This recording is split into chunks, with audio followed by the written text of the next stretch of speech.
Okay.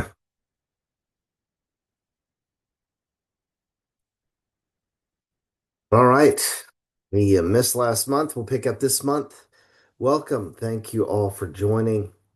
We appreciate your prayers, your concern for Ukraine, your ongoing prayer for the Church of Ukraine, and for the believers here that are under an extreme pressure.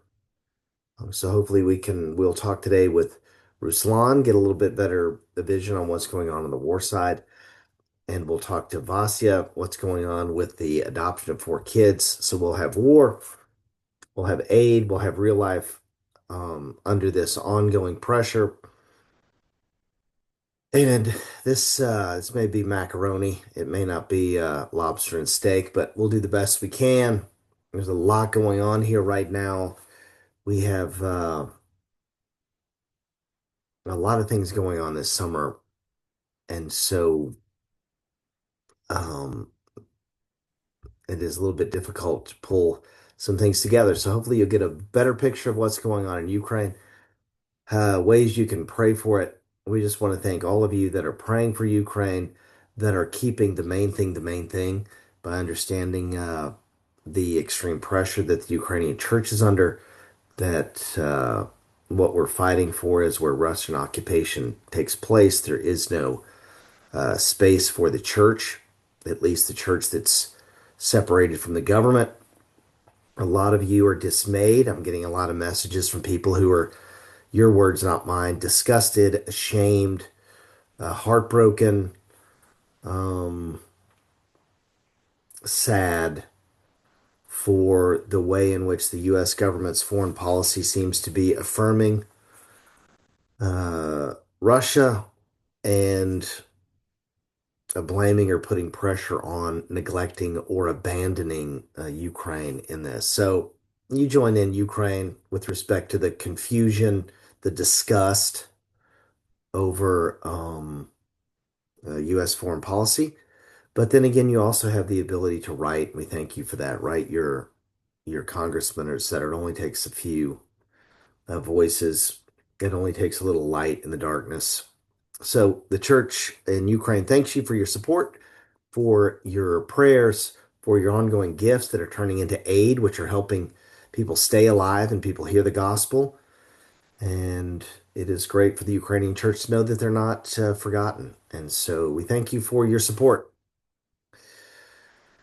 So let me read real quickly here. This is Psalm 110. It says, Arise, O Lord, O God, lift up your hand, forget not the afflicted.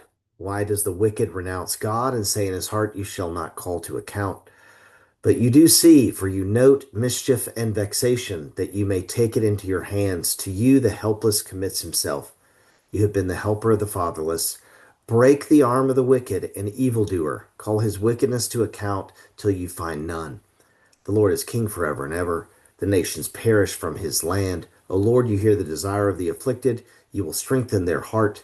You will incline your ear to do justice to the fatherless and the oppressed, so that man who is of the earth may strike terror no more. Our hope is in God. The Ukrainian church, obviously, their hope is not in man, not in any ally, not in any superpower, for sure at this point, as they have been found to be clouds with no rain. But our hope is in God, who is trustworthy, who's steady, and the anchor holds with respect to the church in Ukraine. So hopefully we can give you a little better picture of what's going on. Since the last time I talked to you, there has been, let's see if I can share this picture with you. Mhm. I'm working without a net here, people. It's working solo. Let me see what I can do. Um, I am completely gassed, so you don't have to write in and say, "Gee, you seem very tired." I will, I will agree with you on that. So let's see here. Okay. So this picture here, which I think you can see, shows 100 days of Russian terror instead of ceasefire. Since the U.S. has pressed Russia, I don't know if you can see that very well, but every day there's been an attack. And some of these attacks obviously are larger than others. There was an attack, 440 um, drones, 32 missiles, 28 killed. That's just another day. But over here, it has escalated. It hasn't gotten better. It's gotten worse. And so that's just the reality here. After 3 years, I mean, a lot of us hoped it would get better with respect to, maybe the U.S. would be able to stand on the side of, I don't know, international law outside of the United States. But it's gotten worse for Ukraine. This shows 100 days of Russian terror. You can just Google it up and see, but it's very, very intense for the cities of Kyiv, Kharkiv, obviously in the east. Kherson, civilians are dying left and right there. The church is under incredible pressure. Even Odessa, a lot of the attacks are going on Odessa. That was just going on today. I was talking to Masha just a couple hours ago, and Odessa was being attacked. So the attacks, and obviously the news cycle in the States is on Israel and Iran and all that. Russia obviously is staffing the Iran nuclear power stations and buying Iranian drones that are killing Ukrainians. But the news cycle isn't on Ukraine. So it's just getting worse and worse here. And there has been less and less talk about supporting. Hesketh gave a report that they're not continuing to support Ukraine due to their understanding of their whatever's guiding their idea of peace. And so they've decided that I think Putin is a better ally than Ukraine. And so their policy is moving that direction, which much to the dismay, obviously, of Ukrainians. And then NATO's trying to regroup as they try and add some of their support. And they are paying more into NATO defense as they move forward. So I want to bring Ruslan in. Ruslan has graciously agreed to stay up late. There you are. Thank you, Ruslan, for Thank you. tuning in. I just wanted to talk to you a bit. I want to talk about several things. Um, One is just the war, what's happening across the country. What do you hear? You send aid to the front. You also have a lot of interaction with people in the military. You have a lot of interaction with drone manufacturing and drones being sent to the front. And so, what, in your opinion, is happening this last month of June in the war? And what's happening in the cities of, let's say, Kharkiv, Kyiv, or Odessa, or the front lines? Yeah, so last few weeks and I think the June itself in general was difficult for Ukraine because Russia is doing several major attacks, well, almost every day. And as you can see, reading the statistics, that they sending more and more Shahed drones. So only in June they launched on Ukraine approximately 1,500 Shahed drones, and they launching mostly them less. They launching less missiles, and that's because they did several upgrades on Shahed drones. So that's way more difficult for now to destroy them because they flying on a different height level, which is making the Ukrainian strategy of destroying Shahed drones are not that successful how it was before. So yeah, that's the big difficult for Ukraine, and they are scaling their drone production every week. They are making more and more, so that's a huge problem. On the frontline side, it's it's not easy, especially in a Sumy region. So they're kept you more and more land in a Sumy region. So that's getting more dangerous in city of Sumy itself.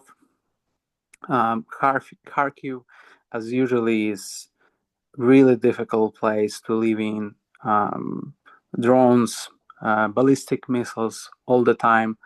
My wife just came back from she was on her work trip, so she was in Kharkiv too, and the Kharkiv itself really damaged, and just she was there, I think, for several hours, and those several hours that was missile or a drone attack, which is horrible to live in there.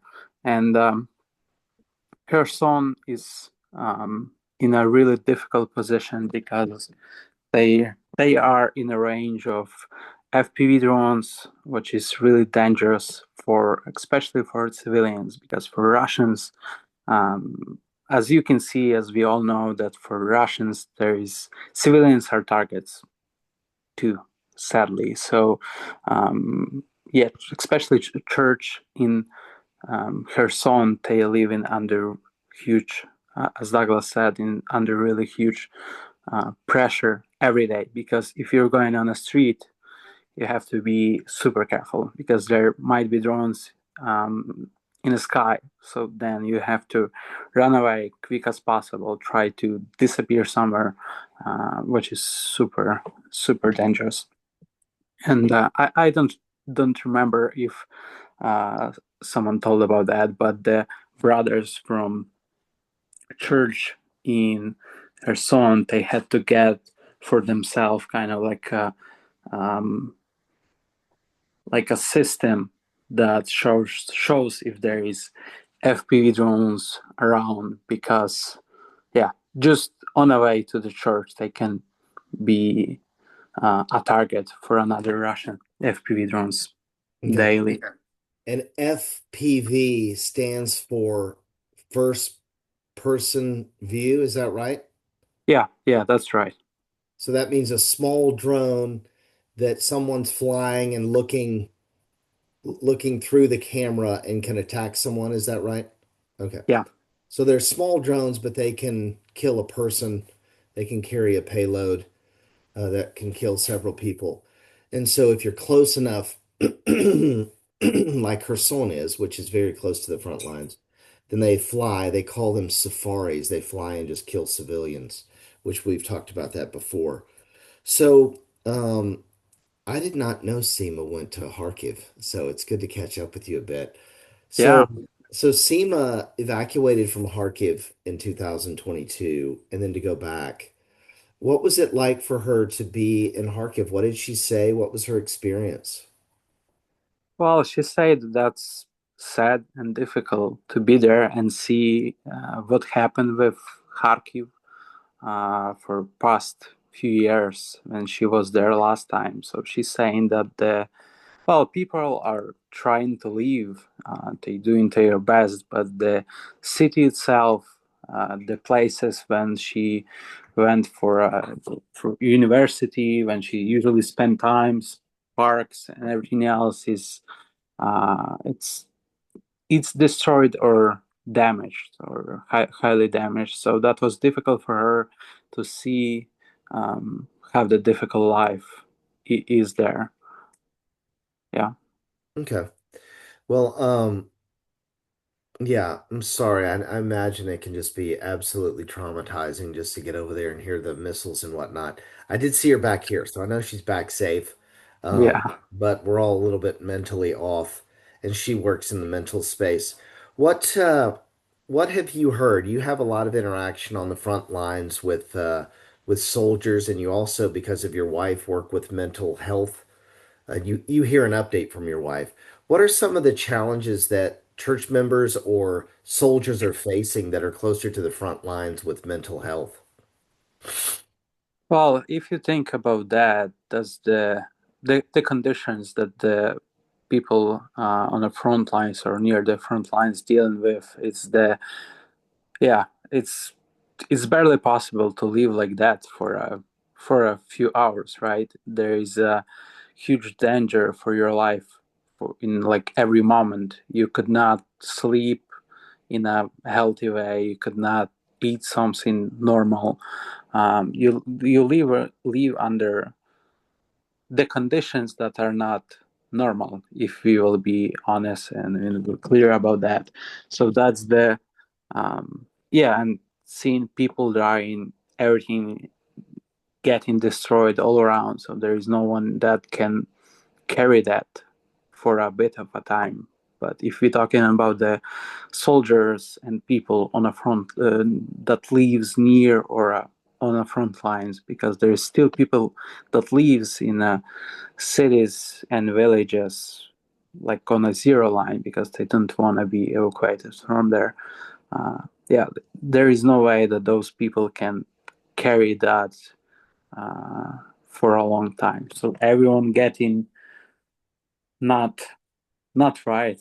I would say their mental health uh, in a horrible place, and they going through um, all kind of depression uh, and other mental health problems. And my wife probably would say it's more scientific way than me, but Yeah. yeah. Your wife could probably diagnose you and me with all kinds Oh of yeah, she's doing that. problems. And she would still be kind about it. Yeah. One of the things I was talking to Masha today, and she said that Ira is the wife of Oleg. Oleg is one of our military churchmen. He was professional military for years and years, decades, and then he was called back up after he retired. So he's been on the front. And so what will happen with a lot of the church women as their men are on the front lines is they will get a phone call that says, "Hey, pray, we're under attack." And that's a so then it'll go out to the church prayer chain and everyone's just praying. We don't exactly know where, we don't know what, but we're praying like crazy. So Ira has been making, I just thought this would be interesting for you. Ira has been making some decorations for Levchiki, which is our VBS, and she came to the church today and she brought her decorations that will be used in 2 weeks. And she was apologizing because the things that she made, I mean, I didn't have time to put the pictures together. There's like a paper mache, it's like paper stuff, but some of it was damaged by water. And she was apologizing, saying, I'm sorry that some of this stuff is damaged. So she was telling Masha that she was making it, and while she was making it, she got a phone call from Oleg, who's on the front lines, or we'll say the zero line, very close. And so her husband calls her and says, "Look, pray for us now because we're under attack, both missile and drone attacks. So pray for us." So she's praying and making the decorations, and then she's telling Masha that the water damage is her crying while she's making it, and then Ira was apologizing for it. And so that gives you a little bit of a snapshot into the pressure that the military wives are under. And obviously, by extension, you have church members who care just as much because these are our guys up front. And the church just does this day after day after day. And obviously, the mental strain for believers, and I don't know what you've heard, Ruslan, from the believers on the front line. Misha, we have Oleg, we have Bogdan, and now we have some other guys. As you talk to those guys, what's encouraging to them whenever they're gone for so long? What are ways that they're encouraged by the church or encouraged by the aid? What have they said?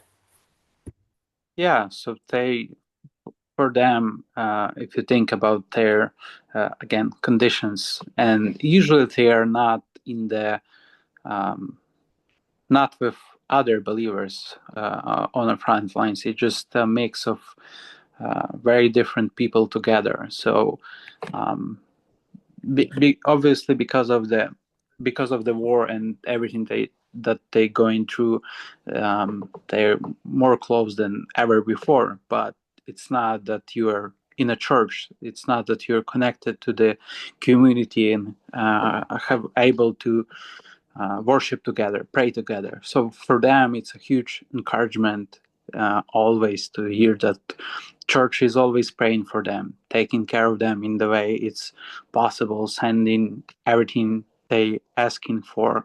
So that's huge encouragement for them, and they always saying that they feel and they see um, that the church is praying for them. And for the aid, they're always saying that, yeah, it's just huge blessing for them. It's huge blessing for them to know that church is um, taking care of them. That there's people who's worrying about them, praying about them. So that's a huge encouragement for them. Good. And then finally, and again, thank you for staying up. I know you're super busy. So thank Hmm, SEMA for allowing you to have a little time here.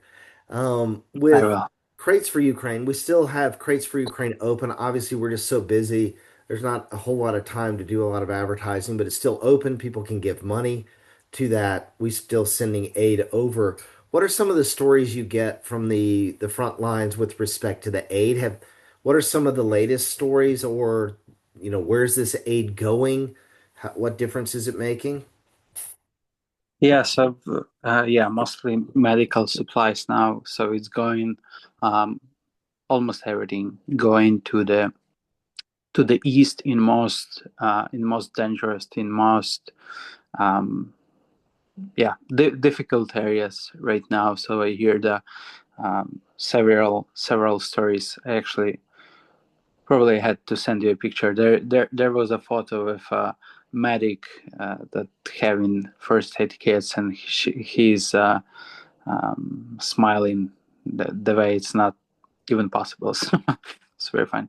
So yeah, there is a. I think I heard of story of two lives was saved by the first aid kits in a past week. So that's a huge. We obviously are not able to hear about every saved life because if you think of medic, it's not that he's just sending messages all over that Yeah, someone save life because it's their job.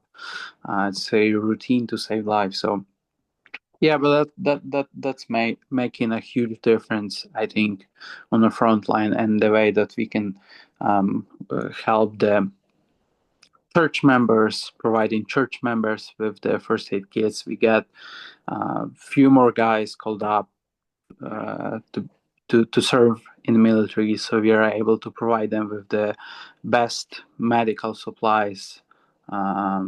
So yeah, with everything else, with the thermoses, I'm always having some extra saved for our church members. So the Serhi, he got his responsibilities is pretty might be dangerous, but he's really in a cold places. So I get him a thermos. So he was very happy for that, and um, those hand warmers. yeah, I had some leftovers, and I thought who will need them because it's not that right. cold anymore. But he was in a really cold place, so he was very thankful for that. Good. And Ruslan's talking about Sidhi. Sidhi is a guy who evacuated from Kharkiv. I think if we're talking about the same Sidhi, Yeah, yeah, uh, yes, came for sure. here, and then because of the war, asked a girl from there, his girlfriend, to marry him. They got married. They're both working in a publishing house. He's kind of a bookworm, loves books, puts out reform literature, but he was called up to the military and is serving. His wife is pregnant and due in October. And so there's just, I mean, all kinds of,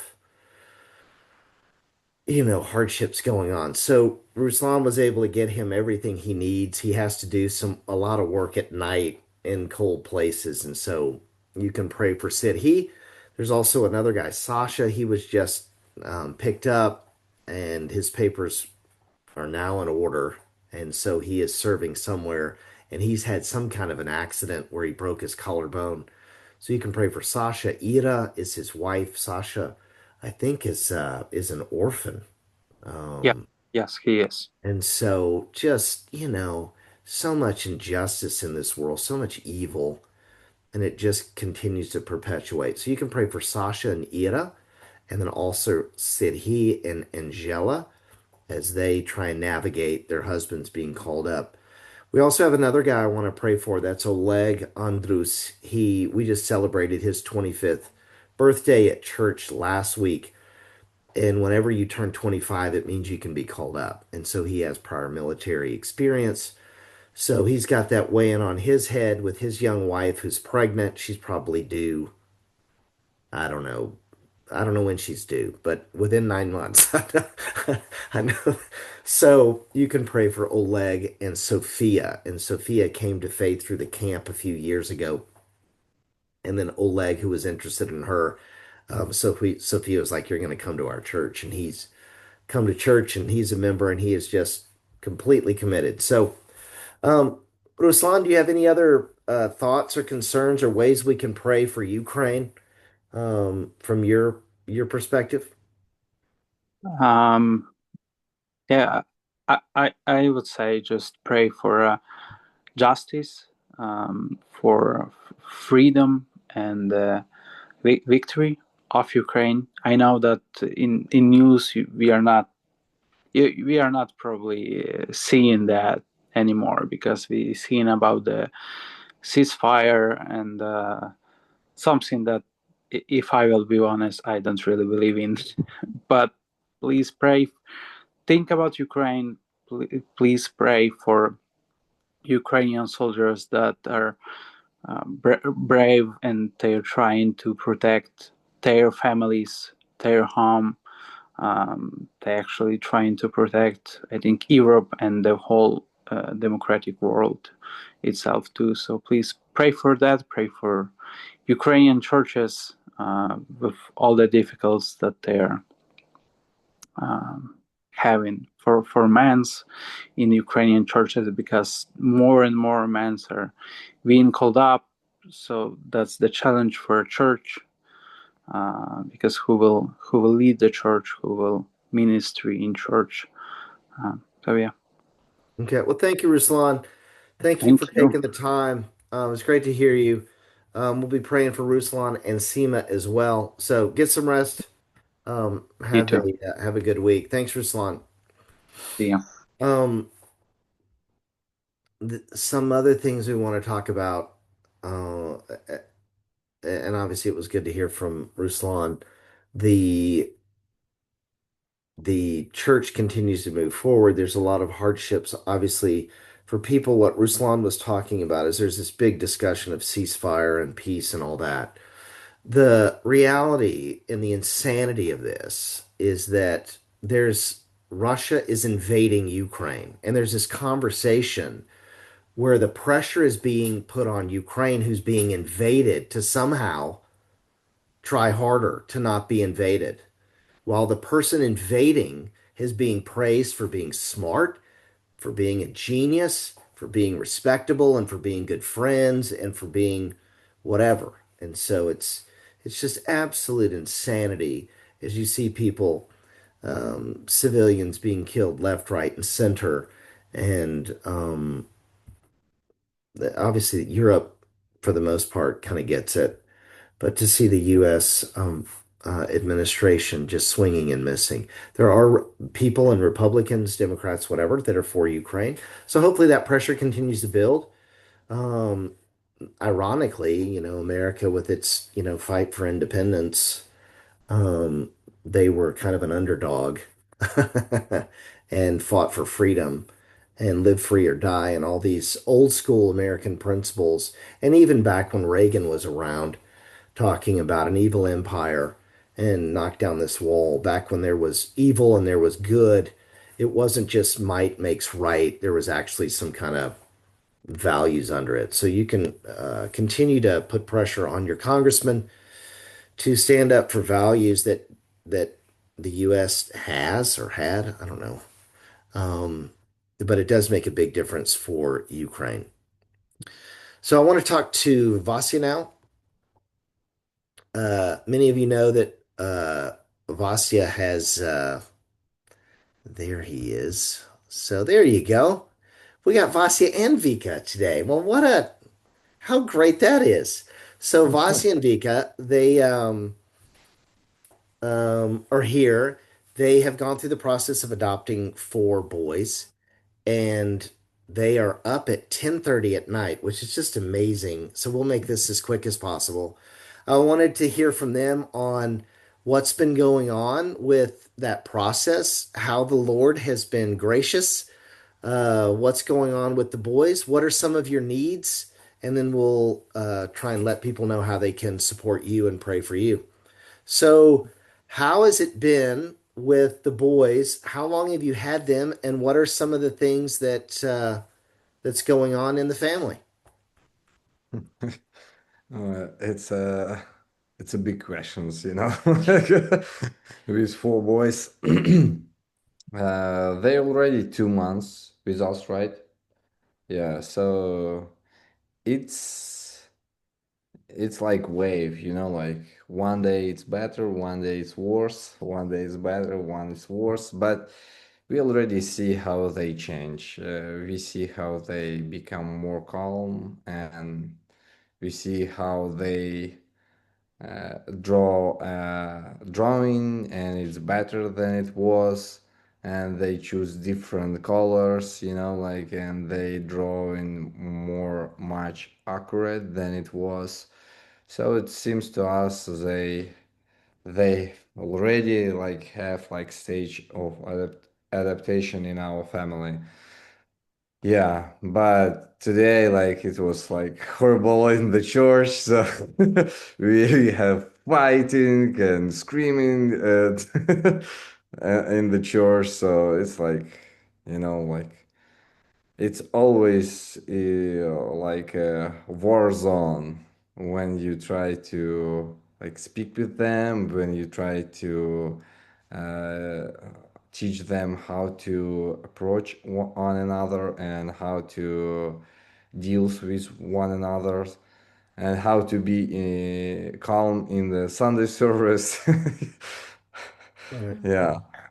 So it's always a challenge to us, but by God's grace, it's become, for one way, it's become easier, become because they already know us, we already know a little bit more them, but it's become more harder because it seems like they crying a lot, they fighting a lot, and it's hard when it's like you want to have like a 5 minutes peace in your apartment, in your home, but you hear only screaming or crying or like fighting, and mm, you're supposed to be like a judge always, and it's just hard to be a judge for four boys. Yeah. Yeah, so that's something. Well, I have a lot to add. It's like how deep you want me to go, like how much you want me to tell. Well, listen, I just want you to know that we love you and we're here for you, and you're not alone. Having four kids, as many of the people that are watching, their kids probably are have been raised. I mean, if my parents could say anything, they would just be keep praying. The Lord's gracious. It is really tough. I just want to say that during church, I didn't notice anything. They were absolutely fine Oh, during good. church. And you remember that most of the people in church are happy to hear kids, and they're happy to hear kids' noise. So I think you may hear it differently than the rest of us. I thought it's great that they're there. It's a safe place. No missile attacks, no air raids. It's just the normal screaming and yelling and stuff. So I thought that was great. So, Vika, what's it been like for you from your expectations of what you thought it would be to what it is? I know that he was raised with like maybe 18 brothers or something crazy, but you just have one brother. Yep. And so what's that been like? Yeah, it's like where I start. It's been amazing and exhausting at the same time. Like, um, I don't want to complain. It's been really great, and it's been great to see God's faithfulness, in particular because like everything we just talked recently, that everything we've been praying for, God answered every prayer during the preparation, decision, finding them and dealing with all that. Um, yeah, but at the same time, it's been really hard. Like, yeah, I'm not gonna lie, it's really hard. It's a big change for them, for us. Um, um, yeah, these 2 months, I mean, first month was not like a disaster, but almost like a disaster. Um, but second month is going better, but when you fix, like, it's like with sanctification, when you just become a Christian, God kind of fixes your biggest problems, like you don't smoke, you don't drink, you start, like, I don't know, heading out with bad people and you behave better. But then it all goes deeper into like deeper longings, deeper sins, deeper desires. And that's like we kind of try to not fix their behavior, but just help them to behave better. But that's only on the surface. So we just starting, like digging. And yeah, and it's been hard. It's they are not only traumatized by, the orphanage and everything they've been through, but also war. And yeah, it's a lot. It's a lot to deal with. Um, but at the same time, even within this 2 months of them being here, we see a big change. Like Yeah. they just become more happy, more calm. They start to trust us. We don't trust them still. But just in general, like you can see how they kind of like just breathing out and like they can relax and they have this stability, they have this predictability, just like regular every day. They have food, they have, safe space, they have toys and everything and clothes. Like, um, they become like normal kids, they're laughing and playing and just like enjoying the smallest things, like enjoying like strawberry and like shower and something that for us is very useful, but at the same time they're struggling a lot because they have this high feeling of justice. They want it now, they want it right away. They have this, unstoppable desires of food and clothes, and they want it equal, and they want everything the same. Like yesterday they measured strawberries. Like when you give them strawberries, it should be the same size. Like, and if it's not, then This unfair, like and it's unfair. Yeah. Right, right, So right. it's hard, like to be patient with them and to understand that they have this longings just because, they try to compensate everything that they didn't have before. Hmm. And they don't know yet that, it's not the last strawberry we eat, and it's, I'm gonna be there tomorrow, and pizza is Right, gonna come next week also, and we're gonna have yogurt and all that. Like right. they have a hard time trusting and believing that, Yep. it's gonna last. Good. Well, Um, yeah. good. Well, I want to Thank you encourage so you much. that a lot of people are praying for you. God has been very gracious. Mhm. Um, and I think, and people are probably going to type in the chat, just ha having kids generally, orphanage or not, battling over strawberries. That, I mean, the sinful heart's the sinful heart, and the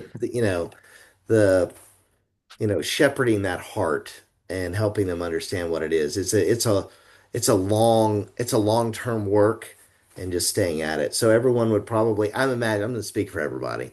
They're encouraging you to don't lose heart. It's a marathon, it's not a sprint.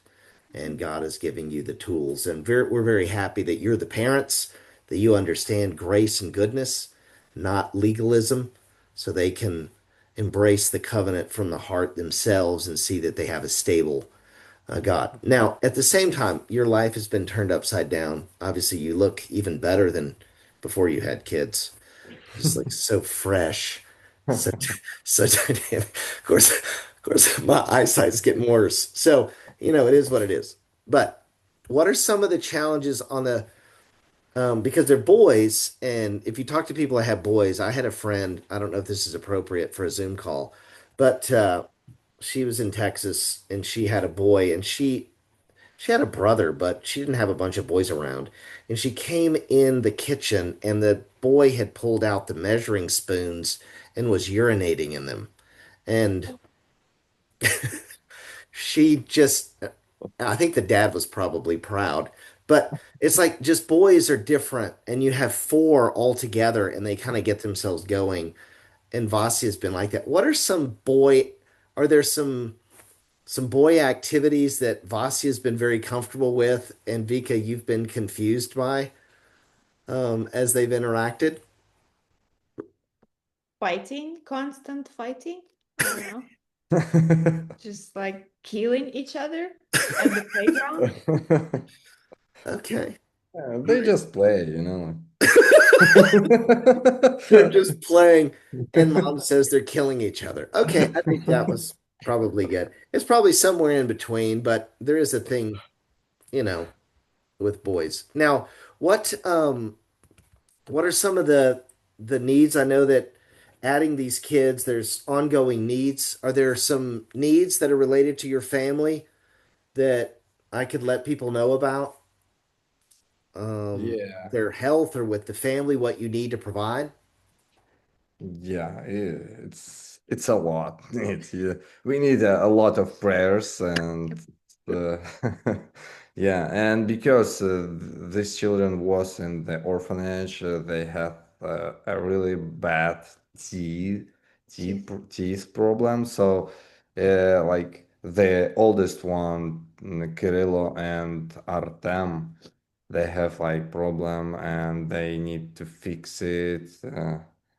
Immediately because it's gonna hurt them soon, and it's cost a lot. Like it's then it's almost like dental surgery, and we Okay. have on this week one for Artem, and for the next month we have next one to Kirilla. It's Okay. almost all teeth Oh, really? need to change or like some Fixed. fixed or help with them, and it's Mhm. cost a lot because it's like dental surgery. It's like they become like sleep Yeah, they like need to go to like Anesthesia? medical. medical sleep. Hmm. Yeah, and uh, it's it's not dangerous, but it's risky Yeah. because we've had in Ukraine, at least we had different situations with this. So we found a very good clinic with good experienced doctor, and we don't want to like risk it. Okay. So this Friday, Artem is going to have that, and Okay.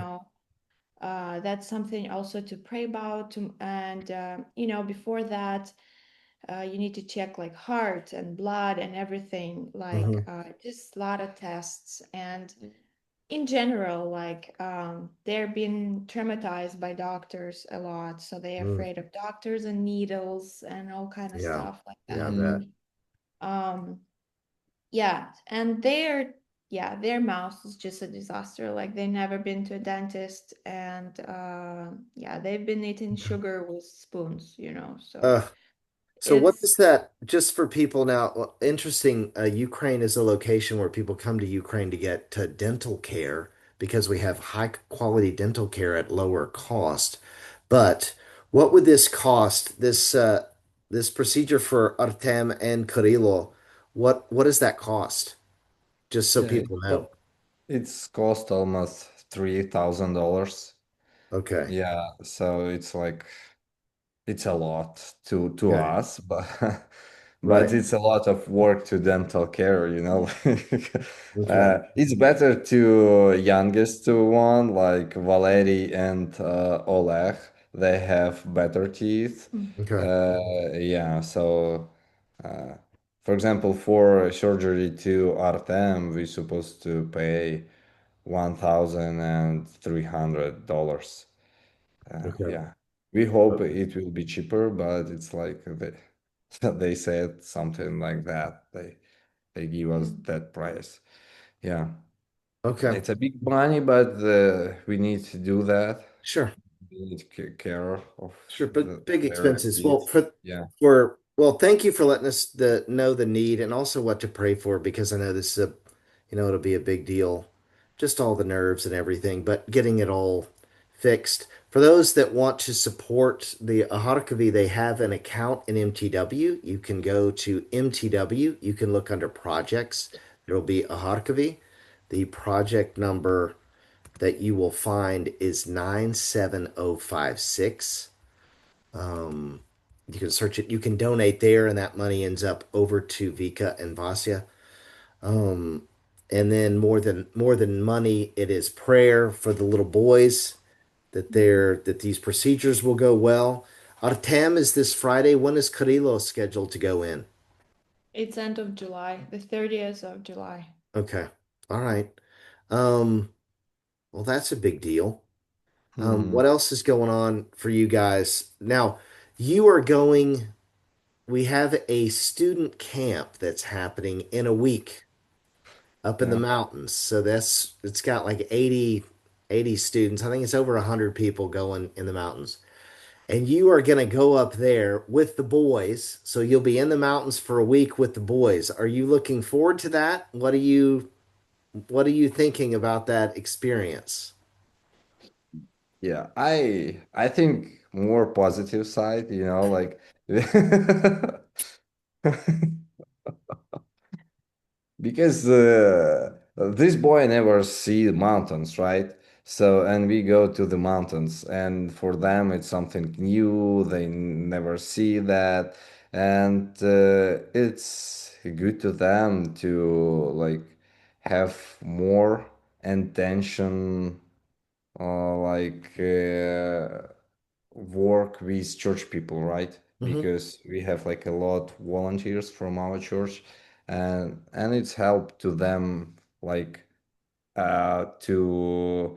to feel more comfortable in our church too, and see actual the life of life of pastors and the children of pastor, right?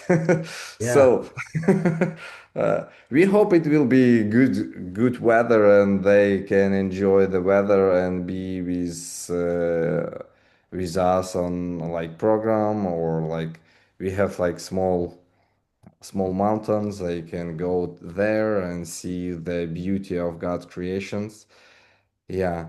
And I hope like it helped to them to feel more comfortable with Okay. people in our church.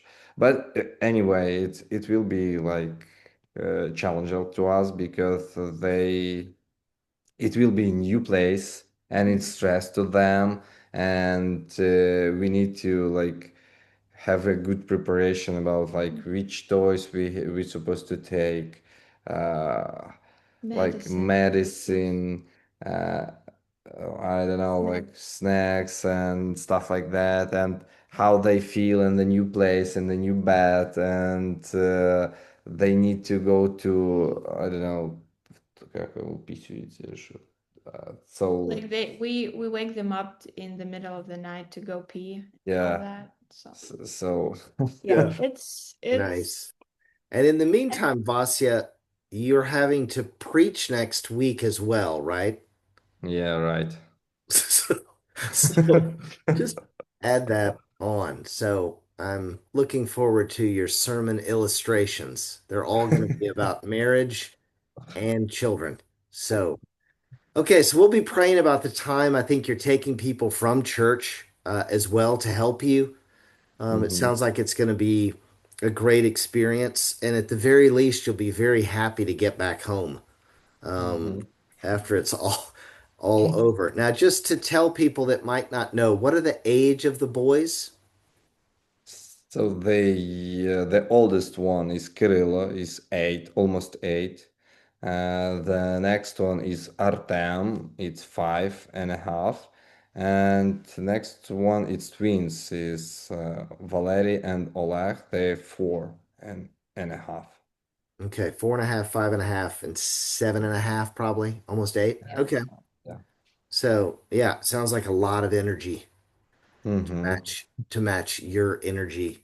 Okay. Well, we'll be praying for that time. I'm looking forward at the camp. It's going to be a great time for them to continue to. Whenever I see them, the church has just completely embraced them. They seem so comfortable with all the church people. Um, and at our church, we have these refrains that come in, whether it's amen or, these different refrains, and the guys are getting it. I mean, they're able to you can hear the kids there. They know when they're supposed to do it, and it sounds like you guys are doing a good job teaching them at home. Now, one other thing, I know there's a need. We've been working on it. Your car doesn't fit all your kids and luggage, so you've been working on that. Now, Vika, I know maybe you probably not working on it as much as Vasya, but you're just as involved in probably riding in the car. So, what is the situation with the car? I know that's another big need. What's that about?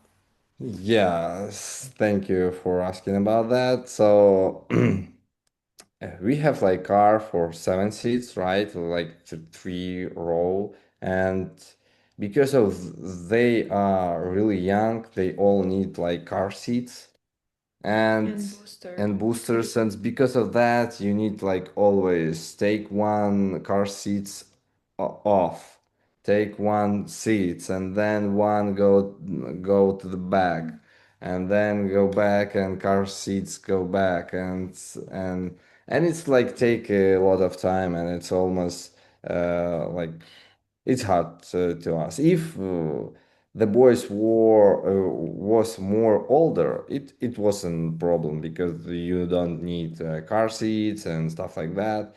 But for now, it's like a problem to them and to us. Like it's take time Mhm. and our power. So we think about change our car. We think to sell our car and buy something bigger and with like space, and like children Mhm, can go, and you don't need like take one car seats or mhm. like baby seats and take it back. So we work on that, but it's like really expensive in Ukraine. Car is really expensive, and yeah. So we try to buy a new one, bigger one. We already know the which one we want. We want to buy something like minivan, like Kia Carnival. Mhm. Yeah. And our car is, if we sell it, it's cost maybe like 8 or 9 thousand, Mhm. and we need more like more fine to 15 or like Mhm. 17,000 to buy the Kia Carnival. Okay. Yeah. Well, if people would like to support either for the medical bills related to the teeth or car, which is going to be another, seven, $8,000 or 10. Now, the car that you have, even if they were bigger, you put everyone in, there's no room for luggage. So you're about it, it's Yeah. fairly tight. And so you're trying to really give your family space for the coming years. It's the least you could do. So Yeah. if people want to support that, they can give directly to your account. That's MTW. You go there, project, and it's Agarkov, Agarkov. That account number again is 97056. You can search it that way. But more than anything, they need prayer. Are there other things that we can pray for the boys? I know that there has been big change. Some of the ways that their tender hearts are praying for stuff and seeing the church community. Are there ways that we can pray for the boys specifically, or some other Yeah. stories you want to tell? Yeah. Like we need to pray about they. have peace, you know, because like last week you see like they crying a lot and they crying for small stuff, you know, and you see it's like they crying not because of this small stuff, but because of sadness and of their previous life. And I think it's because they were traumatized, I mean, and we really need to pray of them. They they will be healed by Christ, by His love, our mercy, and His church. Like, and we need pray to their salvations. Hmm. And I think when they like cry, they they after when they cry, it's like relief. They feel better after that, Hmm. and it's happy to us, to me, like to see how they know about God, how they ask about God, how they Mhm. already know like first couple of questions from our short catechism. And it's like really funny. For example, we always together before the night we like declare the Psalms 22, right? Or 21? Yeah, 22 or I 22? think it's 23 23 in English. Yeah. or 23. 23 in English. Yeah, and then we like all together pray the prayers. And after that, tonight I said like, okay, good night, boys. And the youngest one, Valery, started to pray about like our soldiers and and Yeah. peace in Ukraine, and and our elders start to pray about like God help me. I don't want to pee in my bed. Like help me to be like dry on the morning. Right, It's right. like It's good. funny simpleness in their prayers, but it's like Yeah. Well, yeah. I mean, there is no more fervent prayer than Lord, help me get through the night and be dry. I imagine that's, you know, um, so it's great. They're learning to live in God's world where they have a good father, and we'll be praying that they continue to grow and be healed. And Vika, how can we pray for you? I know as being mom to four boys and all that that goes with. Are there ways we can pray for the boys or pray for you? Yeah, well, for boys, we're seeking for help from different like specialists, like psychiatrists and psychologists. So also, please pray for that because it seems to me that I found a good one, a good psychologist that the oldest one is going to. But still, like it's very sensitive. They've been traumatized, and it's just a lot of just, grief and aggression and anger. So, of course, we are hoping only to God that can heal them, but also we want to, like, help them as much as we can. Sure. And for me, I think for patients, because uh, they are very demanding and like not healthy demanding. Like um, they need me all the time and they fight who's gonna hug me first and they hit me, like it's you know it's it's a lot for them to deal with, their emotions and even positive emotions. It's very hard just to to take everything from what's going on around them and stay like sane. um Mhm. so yeah, for their souls, for their salvation, peace, for their, I don't know, psychological, emotional, mental health also. Yeah, and for me, for patience, because sometimes I lose it and I just can't, like, I cannot do it anymore. i Yeah. i need a break. At the same time, like I feel a lot of support by church. Yeah, I, I don't even like, I don't have time. I don't have even strength to like sit and not like count, but like kind of evaluate, see how much support we've got, like prayers and food and clothes and toys and everything. We've just been showered with, great support. And it's been a blessing. And we don't feel abandoned, like we don't feel alone. We know we have a team of people praying, helping us, fighting for those boys. But sometimes, yeah, I just feel exhausted and hurt, as well, because Sure. it's hard to see how much they suffered. And you know it's, yeah, it's too much. It's too Hmm. much for them, and it's sometimes too much for me. Yeah. Mhm. Okay. Well, thank you for sharing that, both of you.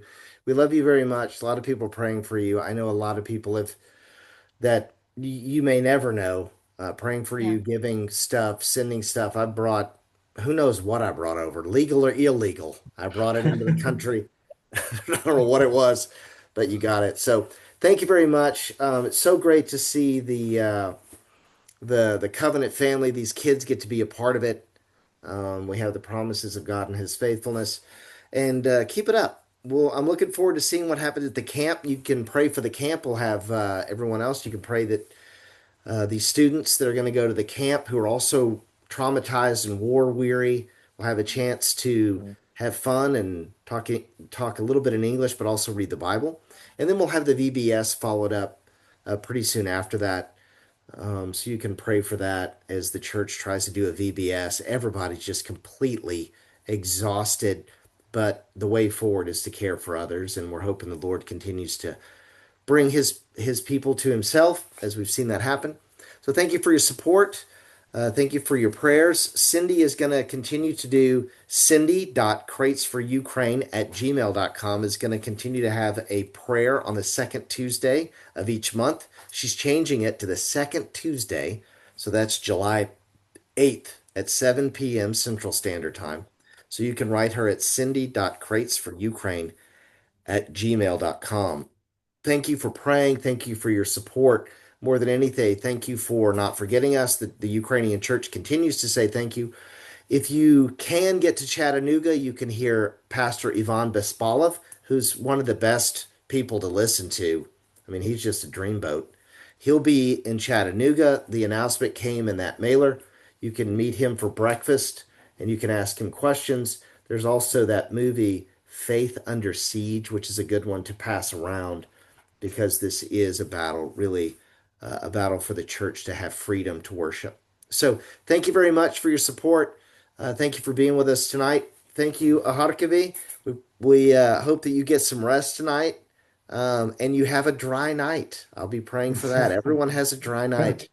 Okay. Yeah. And I'll Thank see you. you Thank soon. All you. right. Well, take care. Thank you. Thank you for your time. Love you guys. Take care. Yeah, thank Me you. too. Thank you, everyone Bye. else. Take care. See you next month. Take care. Bye bye.